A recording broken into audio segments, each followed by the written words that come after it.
Morning everyone! You can guess what today's topic is on. We're talking wind. So I am always checking wind for our She SUPs socials and lessons and everything really. I check wind every day. So I just thought I would show you how I do it. So as you guys know, I have actually written a blog on this. So if you were to go to the She SUPs website and go to blog, and then scroll down until we get to how to check the wind before you SUP. Go through to that, and then if you miss anything from today's video, you can go to this blog post where I've got everything on how to read the wind, and you can see I've pulled together like some little screenshots of what I'm about to talk about in this video, and you can go over this in your own time because there is so much to cover with wind. But for the time being, we're going to start by going to seabreeze.com. Now, I use Seabreeze here in Australia. I believe it's available elsewhere, but it's really good here in Australia. So when you get to Seabreeze, I've already got mine set for Sydney, but you can choose kind of wherever you want to go. So you can kind of see on this side, you've got New South Wales, different areas right now. And on the Seabreeze page, it gives you a ton of information, but the main one that I pay attention to is this wind and wave forecast for Sydney.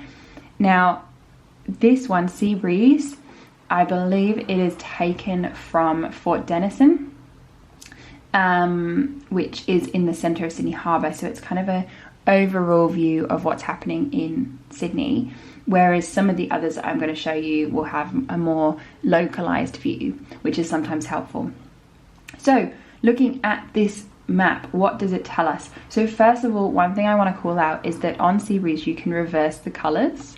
So if you're a color-based person, don't just think because on my map right now, red is very windy and green is not windy. Don't just go by the colors, always check actually what the reading is, because you can reverse the graph colors on Seabreeze. So this forecast was updated 1 hour ago. Again, this is a really great thing about these forecasts, is you want to check them often because they will update every now and again. So this is a really good example of how to pick a wind day, basically, because you can see today, Thursday the 16th of July, these arrows here demonstrate our wind speed in knots, and the arrows also point in the direction of the wind speed. You can see these are going crazy right now. They are super, super high, and if we read across, it's about, up to 30 knots this afternoon, which is absolutely insane. There is also an easy way to do this with Seabreeze, and that is using your cursor to just scroll over the arrows, and you can see that it creates this box here, and this box gives you the exact time of when this forecast is, like when you're picking the forecast, and it shows you, for example, let's say right now it is coming up to 9 a.m. and so 9 a.m. it's about, it's between 8:30 and 10 it's got as the times here, so it's between 23 to 25 knots southwesterly. So obviously that's pretty windy, but we've also got some other data here, so it also shows us a kind of general forecast. So it says possible shower, windy with 40% chance of rain, and it also has the wave height, so you can see that the waves there are about 3 meters, so it's pretty huge swell out there today. So from this we can then gather we probably don't want to paddle on Thursday. You can see at the top here we've also got the generalized forecast, but don't always go from this. For example, right now, there's a 40% chance of rain and it's got a rain cloud, but I'm looking out the window and it's bright blue skies, so that's not always 100% accurate. Then let's move over to Saturday. So you can see Saturday's looking much better, which is really good because we've got a few paddles planned for Saturday. And let's pick, so for example, you can see here how it's a little bit windier in the morning, but it's still good. It's still under 12 knots, which is my cutoff point for safe paddles. And you can also see it's a southwesterly. So for example, the paddles that I have scheduled on Saturday morning at this time, around 7:30, I have chosen a specific location that is protected from southwesterly winds, and therefore we can keep paddling in this kind of weather. And then you can see it starts to drop off, which is why I've pushed our SUP social back to 11 on Saturday. And so you can see from 10 to 11, it's just dropping off really nicely. So 10 is going to be 8 knots, 11:30 is going to be 6 knots. So by the time we're paddling there in Cronulla, we're not going to have hardly any wind at all, which is perfect. So that's probably a really good indication of where we want to paddle. We really want to paddle after that kind of 10:30 mark, because look how great that is with no wind down here. Same for Sunday morning. So I'm just hovering, when I'm reading this information, I hope you can all see my cursor, but I'm just hovering over the little arrows so I can get this box on the left-hand side, and that's showing me all of the information I need. So for example, let's look at Sunday. We've got a distance paddle happening on Sunday, which is going to be amazing because we've got beautiful sunny weather. We're starting at 8, I think it is. So 8:30, look, we've got 7 knots and a west-northwesterly. So I just want to make sure that everyone knows these compass signals.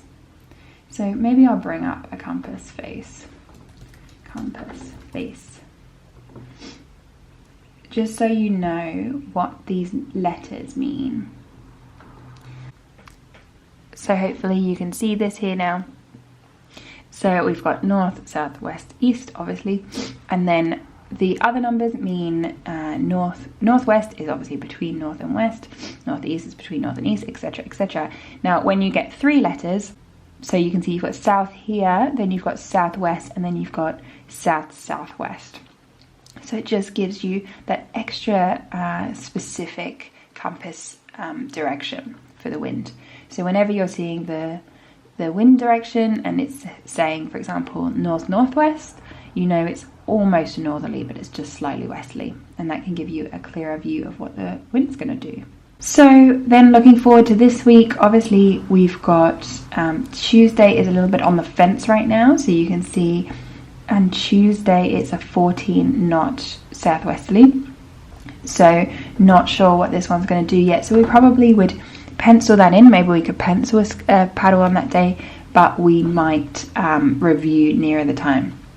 So that's always something to consider. These forecasts, as I said, do change. They're updated almost maybe like every 4 hours or so. They're very regular. So do check back because the weather does change. So Seabreeze is a really good place to just really easily see at a glance what's happening. But as I said, it's not that specific. So then you can bring in something like Willie Weather. So Willie Weather, again, I've got the settings set for knots on Willie Weather, but you can change the units here, so it might open at kilometers per hour, so just bear that in mind. Again, Willie Weather can give us an indication of what's happening with the wind. With Willie Weather, again, you just scroll over the arrows and it will give you a forecast for that time of the day. You will notice that it is different to Seabreeze because they work off different weather stations. And so you can see this one is recorded at Observatory Hill in Sydney. And so if we compare it, let's say, let's compare Saturday morning around 9 a.m. So Willie Weather is saying west-southwesterly 8.2 knots. And Seabreeze is saying around 9 a.m. Okay, so it doesn't exactly have 9 a.m. It's saying around 9 knots southwesterly. So that's 9 knots southwesterly versus west southwesterly 8 knots. So you can see there's like a little bit of leeway in there. So this is why you want to look at maybe 3 different weather forecasts, and then you can see, you can kind of take an average of them all. And also the great thing about Willie Weather is that it gives this real-time forecast here below the wind forecast. So you can kind of see if you were going out, say, immediately and checking this right before you went, you can kind of see if the forecast is as expected. Sometimes this is above, it's more than was expected. So this is quite an interesting thing just to monitor.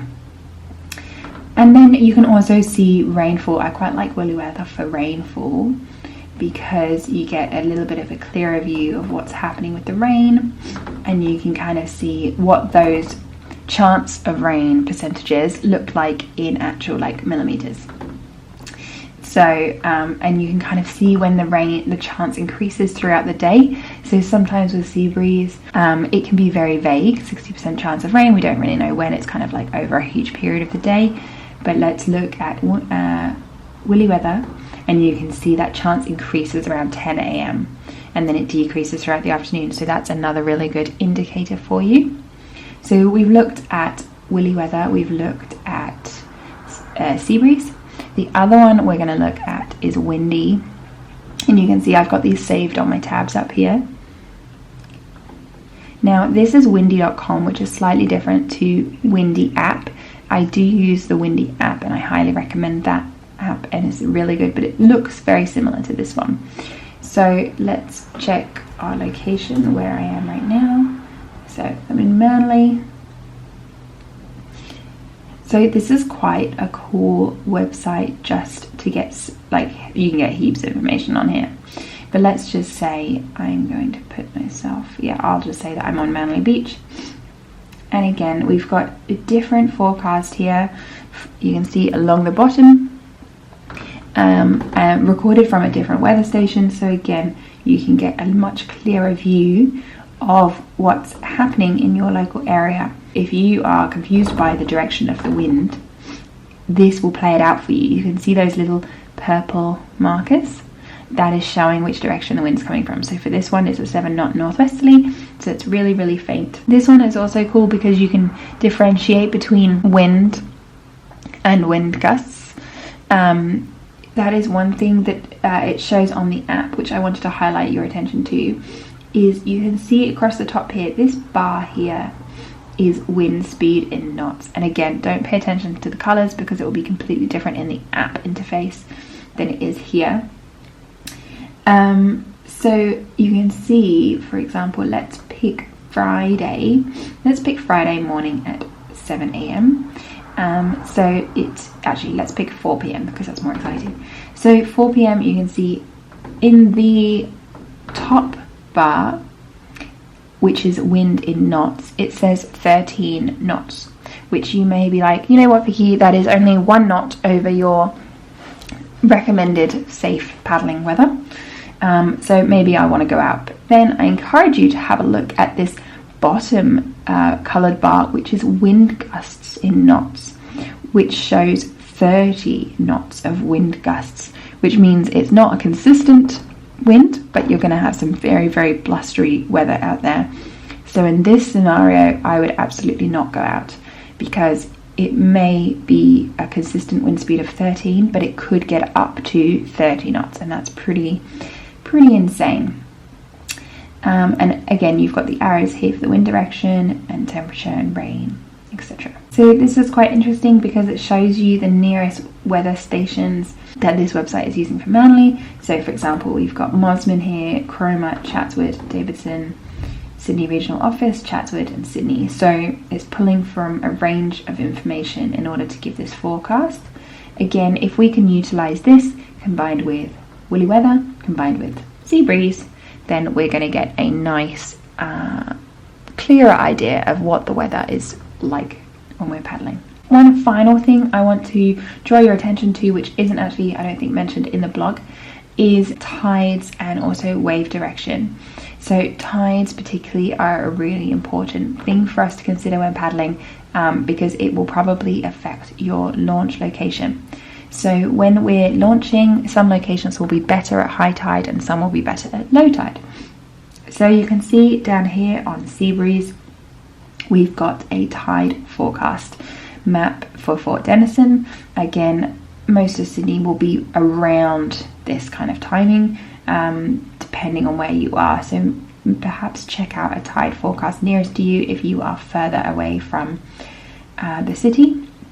But you can see, for example, let's pick when we're paddling. So Saturday, at midday it's going to be low tide, so that means when we are paddling in the morning, the tide is going to be going out, and so that will affect us on Saturday morning when we start our paddle at 11 in Cronulla. Their tide will be out, and it will keep going out till 12. So we just want to keep that in mind. It will not only affect the launch location, but it might affect how it feels to be paddling if it's a strong tidal current.